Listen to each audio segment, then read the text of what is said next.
And welcome back. This is number 91, the 91st episode of Thursdays with Charlie. It's the 3rd of March, 2022. We're already 2 months into the new year, starting our third month. One of the questions I got this past weekend is, what's an appropriate greeting for Lent? We say Merry Christmas, we say Happy Easter. What's a good one for Lent? And someone suggested, well, maybe Happy Lent was a good idea. I don't think that really fits, Happy Lent, but I think maybe Good Lent would be a good greeting for this season. Have a good Lent, have a Lent that makes you conscious of those 40 days that we're going through to make a change into those people that God wants us to become. So we're going to go with Good Lent as a greeting for this time of the year. And I think the big question would be, what are we doing for Lent? Are you doing something to make these 40 days that began with Ash Wednesday yesterday? Does it make a difference in what you're doing, how you approach each day? I know some people give things up, and so maybe no candy, maybe no alcohol, maybe no movies. I know some people add things on, like maybe going to an extra mass during the week, or praying the rosary each day, or reading a chapter of the scriptures, or maybe it's a combination of both. Whatever it is, there should be something that sets these 40 days apart. The date of Easter is the 17th of April. It's not as late as Easter could be. It's kind of a mid-date that Easter will be there on the 17th of April. So we're already on the pathway to Easter with the 40 days of Lent.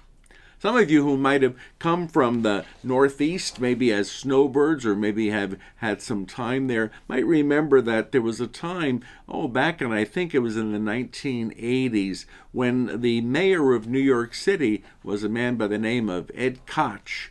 And the Cardinal Archbishop of New York was Cardinal John J. O'Connor. Cardinal O'Connor was a friend of mine, and I kept a watch over some of the things he was doing. But one of the things you always noticed on the news reports back then, when Mayor Koch was mayor and Cardinal O'Connor was Archbishop, during the same time frame, they showed up for everything. The two of them were always there. If there was a big event, a happy event for the city, the two of them were there. If it was an event that was sad or something awful had happened, a disaster, the two of them were there. And it was really nice to see Mayor Koch and Cardinal O'Connor together. It kind of gave a nice feeling that the city was working towards something good together with church and state, really, at the time. But Mayor Koch had a question. He would always go to the microphone whenever he was up speaking. He would always say, well, how am I doing? And people would respond. You'd hear either a cheer or whatever. And then he would answer it. Here's what I'm doing. And maybe that might be a good thought for us as we go through these 40 days of Lent. How am I doing and what am I doing to set these 40 days apart as best we can? We know that tomorrow is the first Friday within Lent, and that means that Fridays in Lent, the 6 Fridays of Lent, we do without meat. They're days of abstinence. And some of us might be old enough to remember when, for many, many years, for many centuries, every Friday throughout the year was a day of abstinence. We did without meat because we wanted to remind ourselves that Friday was the day on which the Lord suffered and died for the salvation of the world.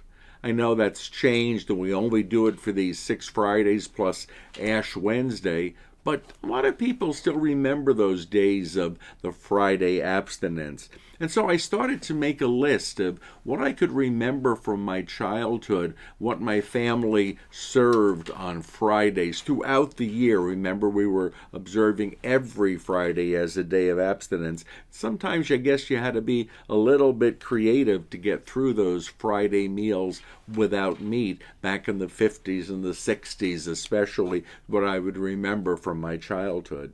And so I made a list of some of the meals that my mother would put together or we would go out for, we would have on the Fridays throughout the year. Friday became kind of a special day because you knew there wasn't going to be meat for dinner, and that didn't really bother me that much because I was never a really big meat eater, but I did look forward to some variety of the meatless meals that my mother would make. Perhaps her always go-to meal for Fridays throughout the year was boiled potatoes with sour cream. A very simple, probably fairly healthy meal. You had dairy, you had carbs, you had a little bit of protein in there as well. But boiled potatoes and sour cream. It looked very white on your plate when you served yourself. There was nothing other than maybe a little pepper on there to give it color. But that was a go-to meal on any Friday. You could kind of expect that's going to be dinner. The other common one was a tuna fish casserole. Tuna fish, little bit of creamy like gravy and macaroni, almost always elbow macaroni. The tuna fish casserole, then baked with breadcrumbs on top and put in the oven and served out. That was kind of a nice alternative to the boiled potatoes. On some special Fridays, we would get grilled cheese, and sometimes it was served with tomato soup. So it would be grilled cheese sandwiches and tomato soup, a great meatless meal. And some of you may remember, but there was almost universal agreement that when you sliced grilled cheese, you didn't slice it in half, you didn't slice it in triangles, you sliced it in strips. And so you would usually get 4 strips of the grilled cheese. And there was a reason for that, because when you were having it with tomato soup, you'd want to dip the grilled cheese into the tomato soup to have it. And so to this day, whenever I see grilled cheese, I kind of visualize it in my mind as being cut into strips so that you would have it for dipping into the tomato soup. Kind of interestingly, when I think of a club sandwich, I always think of triangles. Sometimes I'll go to a restaurant and order a club sandwich even today, and they'll slice it in half, and it just doesn't look right. Club sandwiches should be in triangles, grilled cheese should be in strips. At least that's the way I think about it. Another variation for Fridays during the year was mac and cheese. Sometimes it was just the box mix of mac and cheese. Sometimes it got doctored up with a little extra cheddar cheese or some Gouda cheese or some other cheese mixed in to give it a little more robust flavor. That was always a treat to the mac and cheese Fridays. Sometimes, and this was rare, we would go and Mom would make baked potatoes, and then they'd be stuffed either with cottage cheese or sometimes even with the tuna fish warmed up over there, put inside it, and we'd have a baked potato or sour cream with them as well.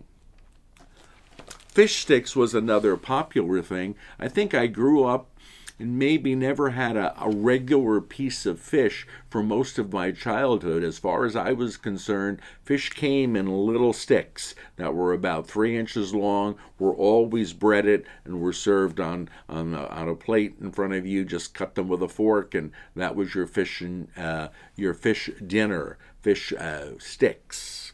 A rare occasion, if we were really going to be celebrating on a Friday, my mother or my father, we would drive over to a place called 3 Acres. And 3 Acres was a restaurant, pizza parlor, gathering place in East Rutherford, New Jersey. It was on River Road, right along the banks of the Passaic River. And back then, the Passaic River was not known for being particularly clean. The joke religiously was that even an atheist could walk on water if the water was the Passaic River. There was so much debris in it, and it had a really dark, disgusting color in so many ways. The Passaic has really been cleaned up in recent years.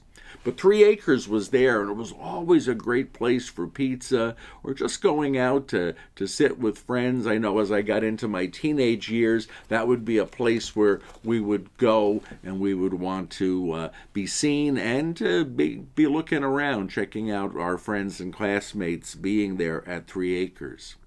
The really special treat on the Fridays throughout the year would be, and this would not be very often, but it would be to go to the Argyle Fish and Chips in Kearney, New Jersey. It was only about maybe 3 or 4 miles down the road from where I lived.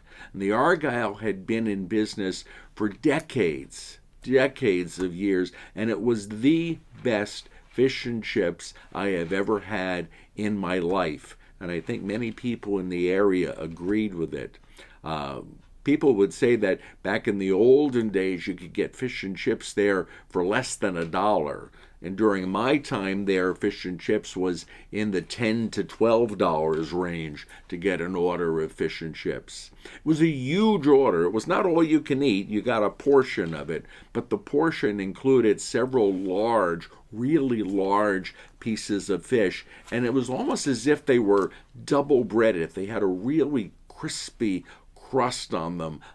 They never soggy. It was always a very crispy, delicious crust. And the chips that came with them were always nice and never underdone. They were just done just right. Nice, beautiful brown and a great texture on them. And you would never have ketchup with the Argyle fish and chips or tartar sauce. You would have vinegar. You would put vinegar on the fish and chips, and it would break apart so beautifully. As I got thinking about making up this list, one of the things came to me, I wonder if the Argyle was still in business. And so I went online and I went to look it up, and I found pictures of it, and it was great. And I remembered the pictures. You would have to walk up 3 or 4 steps to get into the little place where it was. It had a very small dining room, and most of their business was takeout for people to bring to their own homes. And I looked, and sadly I found out that the Argyle had closed on December 28th, 2019. Just before COVID set in, they had decided that this was going to be the end of the Argyle. And so the Argyle Fish and Chips in Kearney closed on December 28th, 2019. I hope they passed the recipe on to somebody else, and I hope that somebody is still making those wonderful fish and chips. If I ever get back to New Jersey to visit, I want to try to scout that out and see if they're around anywhere. So that's a look back at pretty much what we ate on the Fridays throughout the year. Very basic meals, very simple meals. And in a way, it was not so much that they were, it was awful to have to eat a meatless meal. It was kind of fun to eat a meatless meal that we came to enjoy. And it had the effect of making us remember that Friday was a special day. And it had a great religious meaning because of the connection with the Lord's suffering and death. That went on throughout the year. Well, tomorrow is our first of the Tiger Masses, 6 a.m. in the morning, gathering at church to have Mass. We'll start promptly at 6 a.m. Those who come will get a tiger tail. If you get at least three out of the 6 tiger tails during Lent, bring them back the last Friday before Good Friday, and we will gladly pass on a little tiger prize to you. I remember the tiger tails. It was a fun thing. I learned about the tiger mass when I was in the Air Force, and several Air Force bases actually had a variation on it. The one I most remember was Dover Air Force Base in Delaware, where I did a lot of my Air Force duty. And the mass had to be before the duty day. And so we would have it about 6:30 in the morning before duty day began at 7 a.m. in the morning. And you would come, and they would always have a tiger prize. You didn't always get a tiger tail during the ones, but if you were coming consistently, and the tiger prize was very frequently a T-shirt, and the T-shirt had Dover Air Force Base on it and the year. So that you would know what year you made the tiger masses. When I was at my parish in New Jersey, I began doing it, and I got the tiger tail idea. Give the people a tiger tail to count the tiger masses off on, depending on how many you would get. And it was interesting because the vice president of Exxon was one of my parishioners. Actually, they had several vice presidents. He was the vice president of marketing. And he lived in my parish, and he was one of the lectors in my parish. And when I told him about the idea, he said, let me see if I can arrange to get some Exxon tiger tails for you. And he was the one who put me in touch with someone in their customer service, and they were no longer giving them out as far as their advertising went, and they had a backlog of them, so they let me purchase. My original order was for 1,500 Exxon tiger tails, and I got them, and we would do the tiger mass the first couple of years twice a week during Lent. So there would be 12 tiger masses. You would have 6 Tuesdays and you would have 6 Fridays. And during Holy Week, the last tiger mass would be on Tuesday of Holy Week, and we would follow it with a tiger breakfast. We would have a breakfast of frosted flakes, and that's when we would collect the tiger tails, and we would give out the cereal, and we would give out the tiger prizes. It had a really good following. We were getting upwards of 150 people to each of the tiger masses, and it became kind of a town thing. There were people coming to the tiger mass who were not Catholic. They just were coming for the fun of being with their classmates or being with their friends or being with their neighbors and collecting the tiger tails. And they came and they listened to Mass and they shared in the prayers with us, which was kind of nice to do it. We actually made the newspaper in the local area, and that was kind of a fun thing, too, to see us written up in the local area for the tiger tails and the tiger masses, and that only spurred it on even more. Out here in Laughlin, I've decided I think it's better to just do them on the Fridays of Lent, and 6 of them are plenty for us to have and to enjoy. So if you're looking for something interesting to do for Lent, tomorrow starts the first of the 6 tiger masses of 2022, and that'll be at 6 a.m. right here at our church. At 6 p.m., we'll have the Stations of the Cross. The deacons are in charge of running that. It's a beautiful version of the Stations of the Cross, and we hope that many people will come out and enjoy that. Stations of the Cross has an interesting and really beautiful history. We know the Stations of the Cross has 14 pivotal events that happened on the original Good Friday about Jesus on his walk towards Calvary and his suffering and death over there. Over the years, there have been many versions of the Stations of the Cross. In fact, there's even a story that Mary, after Jesus' suffering and death, set up stones around her house in the area, and she would go walking around to remember the events of Jesus' passion and death, even after the resurrection, that she kept that memory alive. I don't think there's any real hard historical evidence of that, but it is a beautiful story that Mary kept the events of that first Good Friday very close to her heart and to her mind. The number of stations varied over the years. Sometimes there were only 5 or 6, and sometimes documents tell us there were as many as 30 that people just want to remember every little detail. The Franciscans became involved with it very early on in history, and it was about the 1400s that they started developing, and by the 1500s they were very well known throughout much of the churches, especially in Europe. And the Franciscans were originally the only ones who could set up stations. The Pope gave them that particular privilege that you would have to either be a Franciscan-owned parish or the Franciscans would come to your parish when the church was built and would have set up the Stations of the Cross.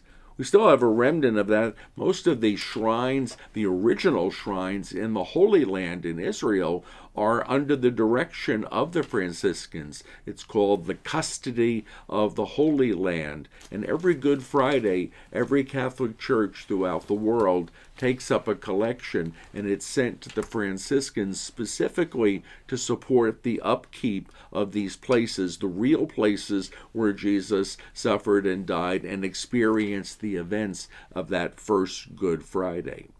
It wasn't until 1731 that the number of stations was fixed at 14, and they're the same 14 that we still have now. And it was Pope Clement XII who did that in 1731.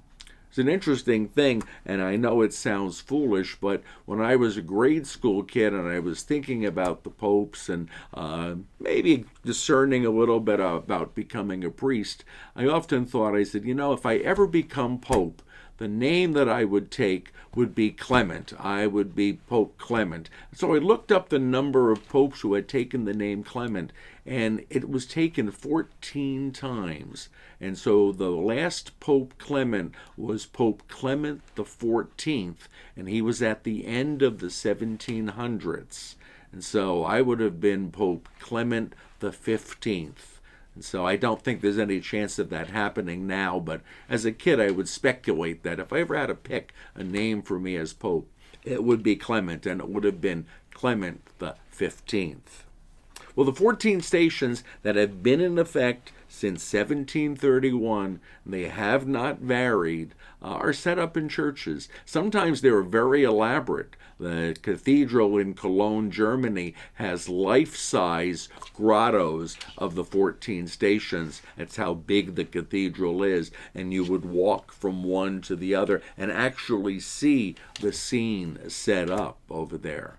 Some churches have paintings of them. Some churches have little sculptures and little plaques. The most simple form of it is a little square plaque with a cross on it and just the number, first station, second station, third station, and there's no picture. You visualize it in your mind.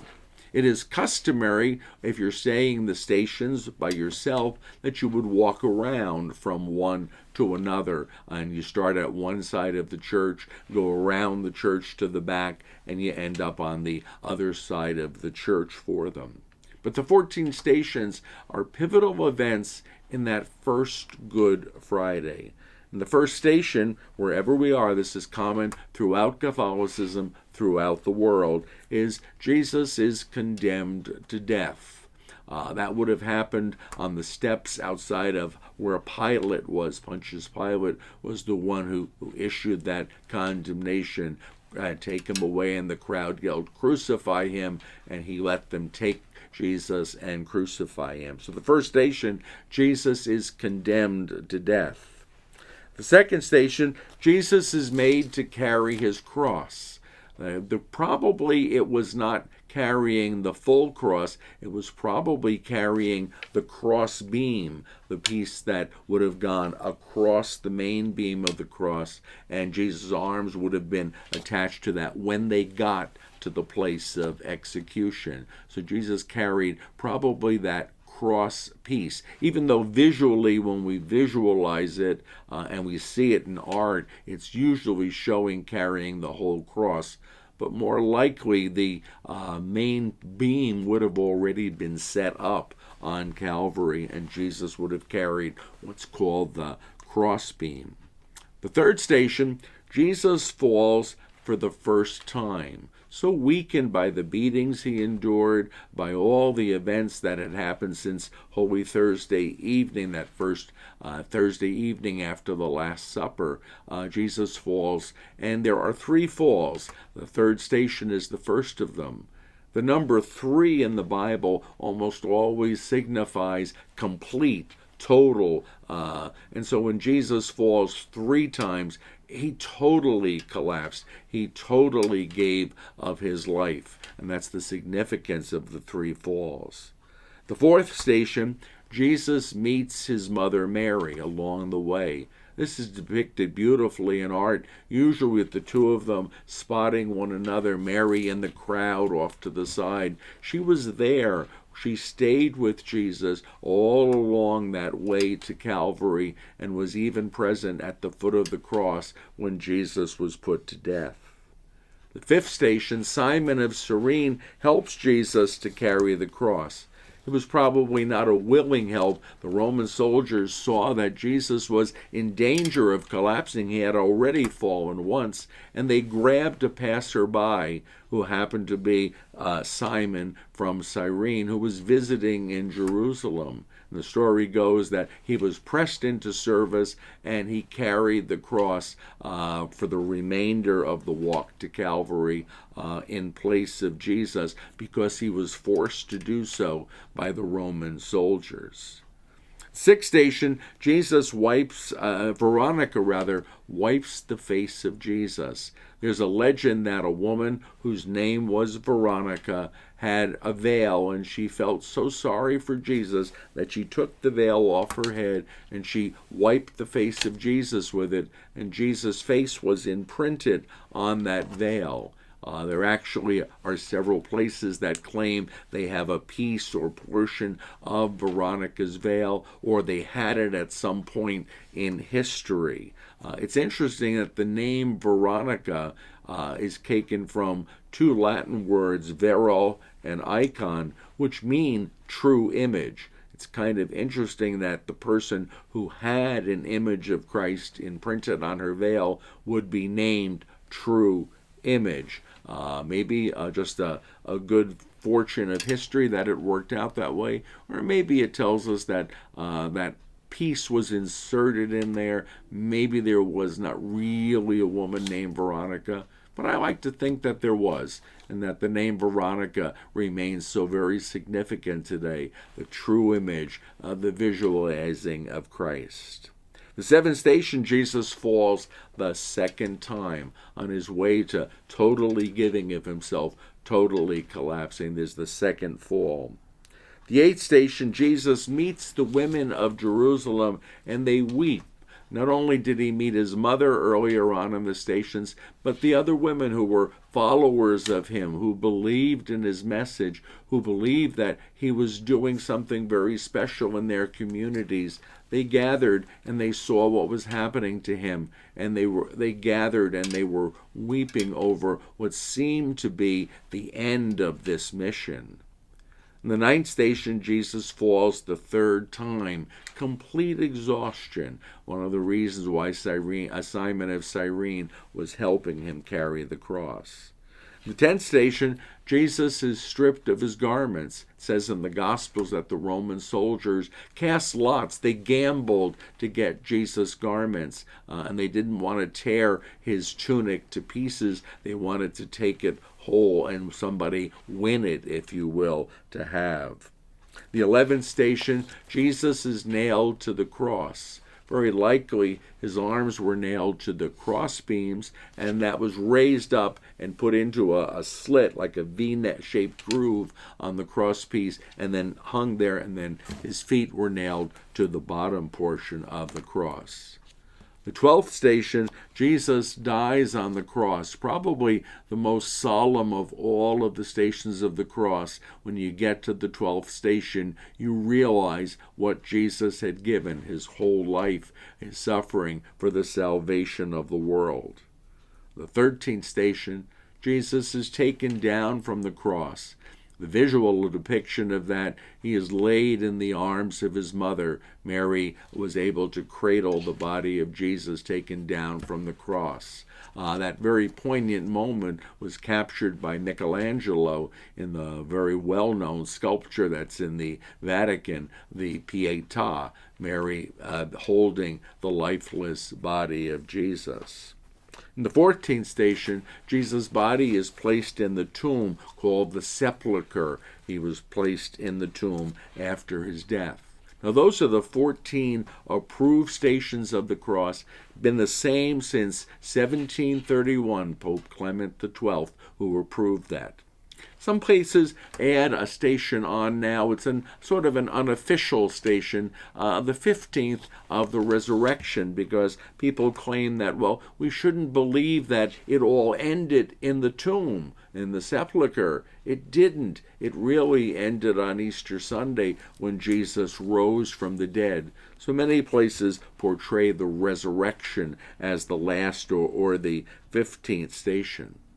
Just a reminder of some things coming up. Don't forget, on the 20th of March, Sunday at 6 p.m., we're going to have the relics of St. Padre Pio, and there'll be a little devotional service at 6 p.m., and it'll be followed by a time to view and venerate those relics. On the 27th at 4 p.m., which is the following Sunday, we have the talk on the physiology of the crucifixion with Dr. Stanley Casabir.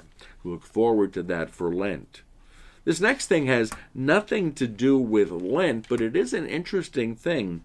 The 4th of March, which is tomorrow, is National Grammar Day.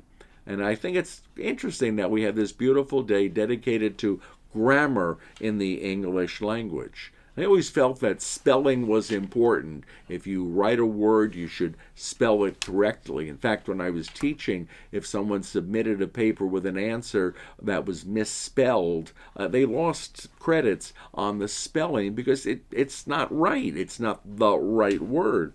But as important as spelling is, punctuation is also very, very important. And I've always found the clearest way to illustrate the importance of punctuation is two simple statements, and I'll show them here.